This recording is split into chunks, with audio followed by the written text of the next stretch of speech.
Pak Tobas. Sini Pak Habib ya. Habis Pak Habib baru Pak Misbakun.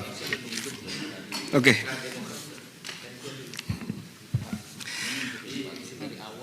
Baik, terima kasih pimpinan atas waktu yang diberikan. Bismillahirrahmanirrahim. Assalamualaikum warahmatullahi wabarakatuh. Yang saya hormati Pak Mahfud dan seluruh yang hadir, saya tidak bisa sebutkan satu persatu untuk menyingkat waktu. Dua anggota DPR yang berbicara sebelum saya adalah dua anggota DPR yang senior. Ya. Pak Beni sudah berapa kali Pak Beni? 4 kali. Pak Arsul 2 kali. Ya. Saya baru sekali Pak Mahfud. Ini adalah periode pertama saya menjadi anggota DPR. Dari segi usia pun juga cukup jauh. Ya. Termasuk juga dengan Pak Mahfud. Pak Mahfud adalah guru besar yang saya pun juga banyak belajar. Dari usia sangat jauh, dari keilmuan pun juga saya banyak belajar dari Pak Mahfud, ya terutama ketika memimpin Mahkamah Konstitusi. Nah, dari yang tadi Pak Mahfud sampaikan, saya juga ingin membagi dua dulu. Ya. Tadi soal legal standing Pak Mahfud sampaikan, kemudian materinya. Dari soal legal standing tadi, saya ingin agar, karena kita disaksikan oleh publik, ada perimbangan juga terkait dengan kronologi kenapa kemudian akhirnya kita membuat rapat seperti ini. Jadi Pak Mahfud, ketika Pak Mahfud menyampaikan kepada publik ya, terkait persoalan 300 triliun, masih 300 triliun nih, belum 349 ya. Pada saat itu kita masih reses ya. Kemudian kita berdiskusi di grup. Ya. Dalam diskusi kita, yang kita diskusikan adalah kita ingin membongkar, kita ingin mendukung bagaimana kemudian ya dugaan ini itu terungkap dan kita kawal penegakan hukumnya. Jadi itu dasar kemudian kita akhirnya memutuskan membuat rapat ini. Bukan untuk menghalang-halangi, bukan untuk menutup-tutupi seperti yang kemudian ada pihak-pihak yang mencoba menggiring isunya ke arah sana. Jadi niatnya adalah niat baik. Kita melihat, oh barangkali, waktu itu dugaan awal kita adalah barangkali Pak Mahfud punya niat baik, kita juga akan dukung niat baik itu, kita berangkat dari niat baik untuk membongkar ini semua. Jadi itu penting untuk diketahui oleh publik. Ya. Supaya juga tidak ada salah sangka ke DPR. Nah, selanjutnya, berkembanglah proses ini. Ya. Kita pada saat itu, karena baru mau selesai reses, kemudian kita akan menyusun agenda untuk masa sidang ini, maka teman-teman bersepakat agenda yang paling awal adalah ya kita undang dulu, undang Pak Mahfud, ya, undang PPATK untuk kita mendapatkan gambaran utuh mengenai persoalan ini. Tapi ada masalah teknis, ini juga biar clear nih, masalahnya teknis, surat menyurat, agenda dan sebagainya, bukan menjadi mundur bukan karena persoalan lain, tapi karena sangat teknis, menyesuaikan agenda, surat menyurat dan seterusnya. Ini supaya clear ya. Nah, seiring dengan perjalanan ini, kemudian ternyata isunya berkembang dari 300 triliun kemudian menjadi 349. Dari kemudian ada versinya Pak Mahfud, kemudian ada tanggapan dari Menteri Keuangan. Yang akhirnya kita juga menjadi bertanya-tanya, sebenarnya seperti apa ini? Kita ingin tahu betul, ingin benar-benar rapat ini bisa membuka semuanya.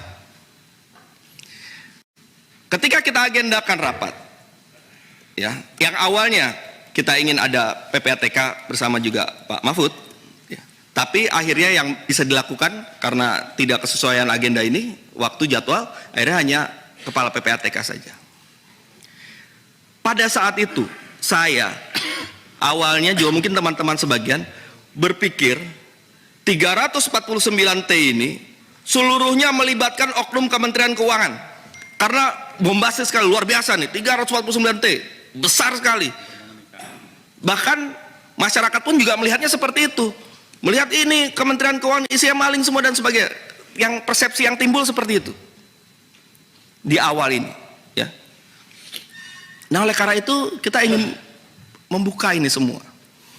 Ketika kita mengundang Kepala PPATK, kemudian Kepala PPATK menyampaikan informasinya, ternyata kita baru mengetahui bahwa 349T itu adalah data 14 tahun, 2009 sampai 2023. Kemudian menurut keterangan Kepala PPATK juga dikatakan bahwa tidak seluruhnya itu menyangkut oknum di Kementerian Keuangan, tapi menyangkut tugas dan fungsi yang terkait dengan Kementerian Keuangan.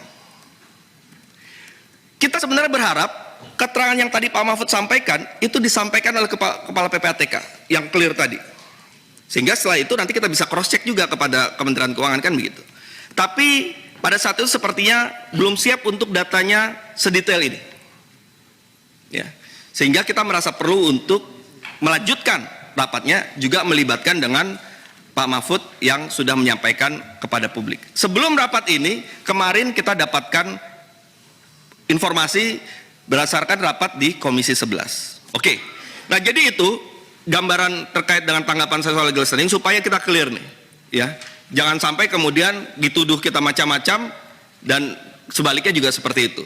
Dan ada kebetulan juga yang juga Pak Mahfud tadi sampaikan terkait pidana. Saya juga mendengar proses ini disampaikan.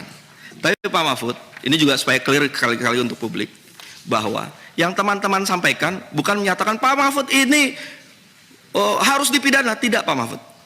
Yang disampaikan teman-teman adalah mengingatkan agar kita ini prudent, hati-hati. Karena apa? Ketika kita tidak hati-hati, ada pasal 11. Itu yang saya tangkap. Ya, mungkin Pak Mahfud menangkapnya berbeda, itu haknya Pak Mahfud. Tapi kalau yang saya tangkap itu mengingatkan,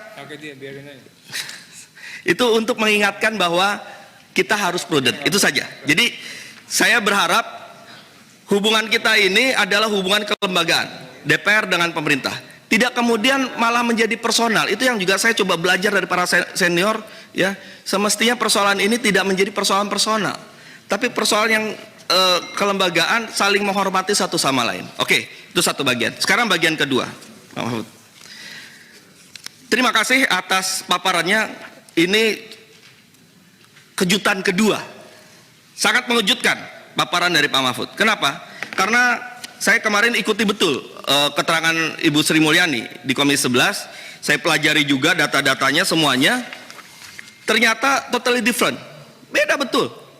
Saya tadi cari sambungan-sambungannya, sedikit ada sambungan tadi soal 3,3T itu dari 35 tadi, karena ada cangkang yang kemudian mungkin disingkirkan dari situ, ya dilepas, akhirnya ketemu 3,3T. Tapi untuk yang lain nih di sini, ya, seperti kata Ibu Sri Mulyani, dari 349 triliun dari surat yang kedua, kan ada dua surat, ya, surat pertama 100 lampirannya 100, surat kedua 300 lampirannya. Ya, koreksi kalau saya keliru. Dari yang surat kedua ini, menurut Ibu Sri Mulyani, ya, 100 surat itu sebenarnya dikirimkan untuk APH lain, ya.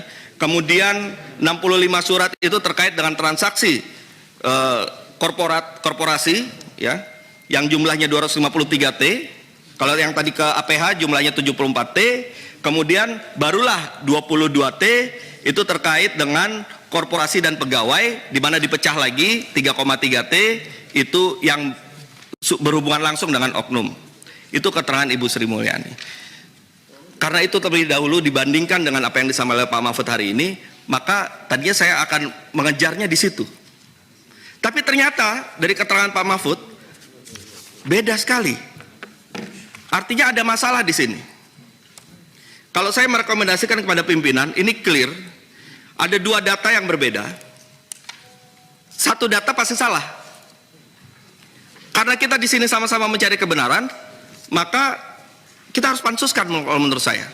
Kita pansuskan, kita kejar mana yang data yang salah, apa yang terjadi, kenapa kemudian ada data yang salah, apa yang menyebabkan ini terjadi, kemudian tindak lanjut apa terkait dengan penegakan hukum yang kita bisa kawal.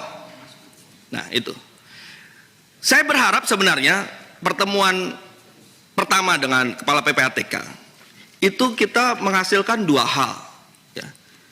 Yang pertama adalah gambaran detail dan terpilah-pilah. Kalau kata Descartes itu kan clara et distincta, jadi clear dan terpilah-pilah kita bisa kategorikan tadi ini bagian apa, ini permasalahan apa dan sebagainya. Kemudian dari satu-satu kategori itu kita bisa buat tindak lanjut dari masing-masing.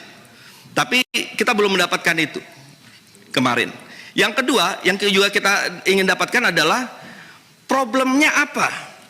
Polanya ini seperti apa? Problemnya apa? Apakah ada kesalahan sistem di situ yang membuat ini terjadi peluang terbukanya pencucian uang? Ataukah ada oknum-oknum yang menghalang-halangi proses penegakan hukum, menghalang-halangi informasi? Tadi juga dikatakan ada penting nih, catatan buat kita semua tadi, jika ini betul ya. Ada surat yang disampaikan hand to hand, kalau tidak salah ya, langsung kepada pihak dari, saya sebutnya pihak dari Kementerian Keuangan, tapi tidak sampai, tidak ditindaklanjuti. Ada dua permasalahan. Pertama, kenapa hand to hand? Itu jadi masalah juga, karena ini kita bicara soal administrasi negara, meskipun tadi ada alasannya ya, karena rahasia.